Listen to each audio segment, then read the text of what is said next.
샬롬, 좋은 아침입니다. 오늘 하루도 이번 한 주도 믿음의 사람으로 살아갈 수 있는 복된 하루 한 주가 되기를 소망합니다.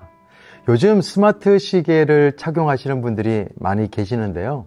스마트 시계는 건강과 관련된 기능들이 참 많이 있습니다. 그 중에 스트레스 완화시켜 주기 위해서 심호흡을 할 수 있도록 돕는 기능도 있죠. 실제로 침묵을 유지하면서 숨을 들이쉬고 내뱉으면 스트레스 조절에 도움이 된다고 합니다. 특히 소음이 많아진 현대사회 속에서 5분이라도 침묵적인 환경과 태도를 만들게 되면 뇌 속에 감정과 관련된 정보를 처리하는 편도체가 활성화되면서 스트레스를 줄이고 행복도를 높이는 효과가 작용된다고 합니다. 침묵은요, 건강이나 우리 삶 속에서 순기능을 합니다. 그래서 침묵 예찬론자들도 있어요. 또 침묵에 대한 좋은 말들도 많이 있습니다. 예를 들면 가끔은요, 요란한 말보다는 깊은 침묵이 더 큰 위로가 된다고 하죠. 시간을 잘 맞춘 침묵은 말보다도 좋은 운변이다 라고 하는 사람도 있습니다. 인간은 그가 말하는 것에 의해서 보다는 침묵하는 것에 의해서 더욱 인간답다라고 말하기도 합니다. 그리고 우리가 잘 아는 침묵은 금이다 라고 하는 말도 있어요. 삶 속에서 침묵의 힘이 필요할 때가 있습니다. 그런데요, 과연 침묵엔 순기능만 있을까요? 오늘 말씀을 묵상하면서 저는 이 침묵이요, 역기능, 역효과도 있음을 제가 보게 되었어요. 침묵이 죄에 대한 방조가 될 수 있다라는 거예요. 오늘 본문의 말씀을 보면 아브라함이 75세의 부름을 받고 10년이 지난 지점이에요. 분명 하나님께서는 아브라함의 자손으로 큰 민족을 이루시겠다라고 하셨는데요. 아브라함에게는 자식이 한 명도 없었어요.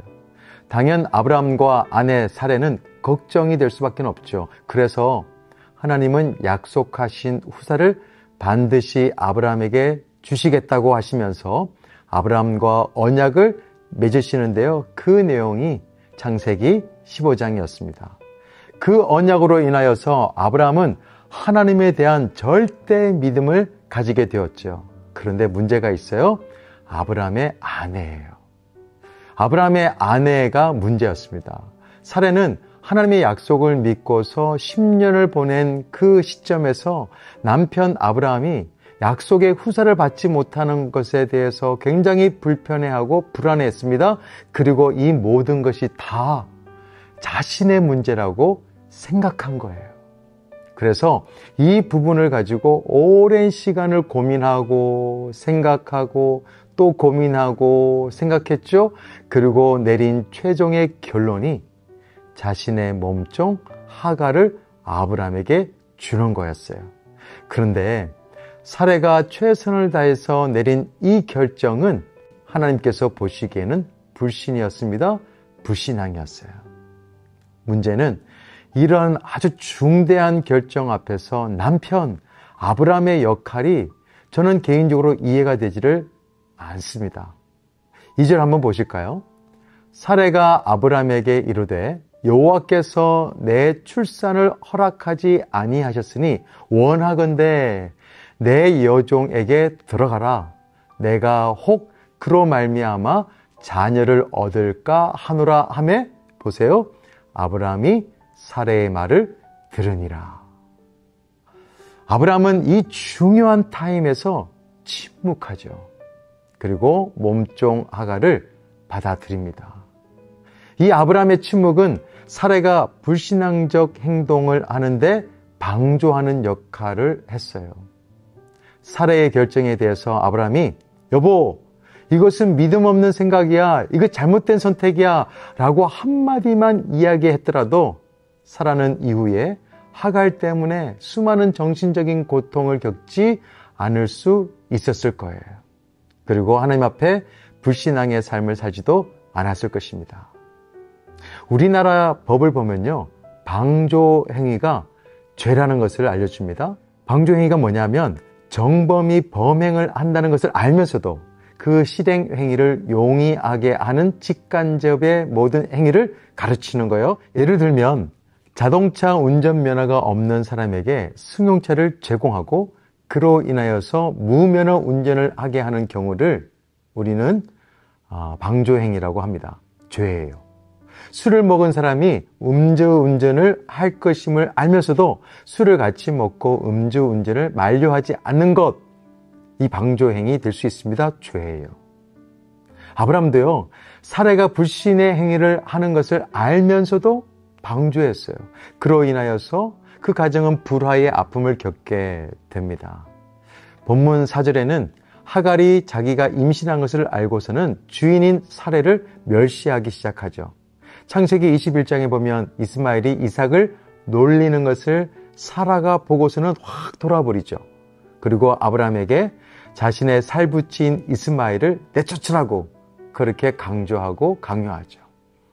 아브라함의 가정이 아주 심한 갈등의 소용돌이에 빠지게 됩니다. 우리도 마찬가지예요. 우리도 지금 죄에 대해서 방조 행위를 하고 있을 수 있습니다. 알게 모르게. 하나님께서 우리에게 믿고 맡겨주신 영혼들이 있습니다. 사람들이 있어요. 그 사람들이 하나님 앞에서 불신의 행동에 대해서 우리가 침묵하고 또 침묵을 통해서 방조하고 있지 않는가 한번 돌아봤으면 좋겠습니다. 믿음을 가진 우리들이 하나님에 대하여 불신의 행동을 하고 있는 주변의 사람들, 가족들, 남편, 아내, 자녀들에 대해서 우리가 침묵하게 되면요, 앞으로 더 큰 영적인 고통이 뒤따를 수도 있습니다. 때론 침묵해야 될 때도 있어요.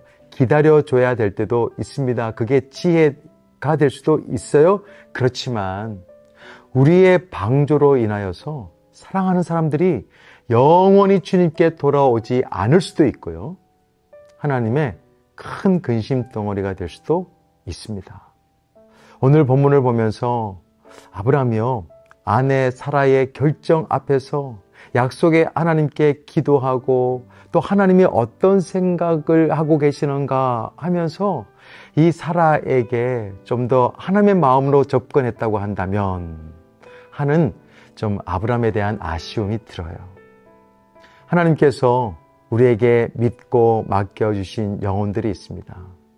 그 영혼들이 불신앙의 삶을 살지 않도록 우리가 잘 안내했으면 좋겠어요.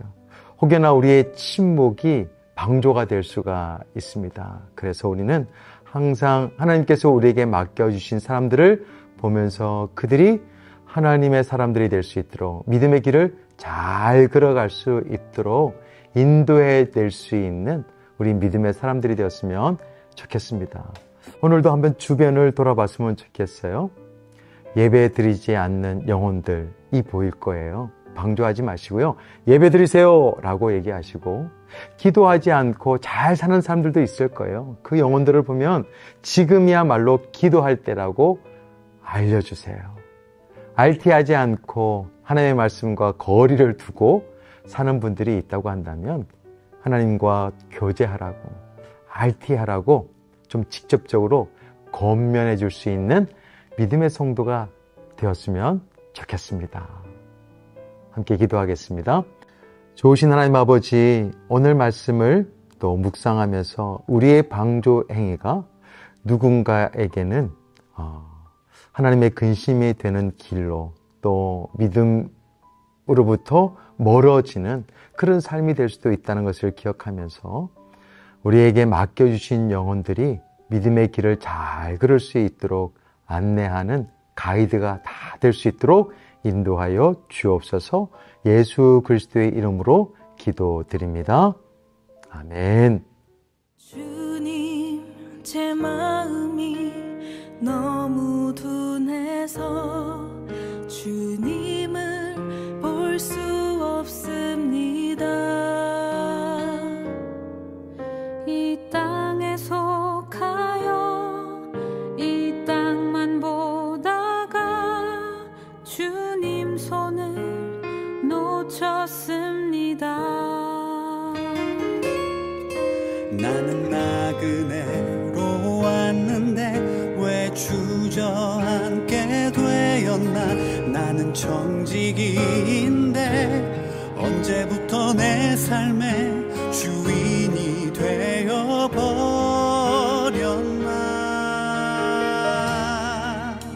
믿음이 없이는 기쁘시게 못하나니 고된 수고도 다 헛될 뿐이라.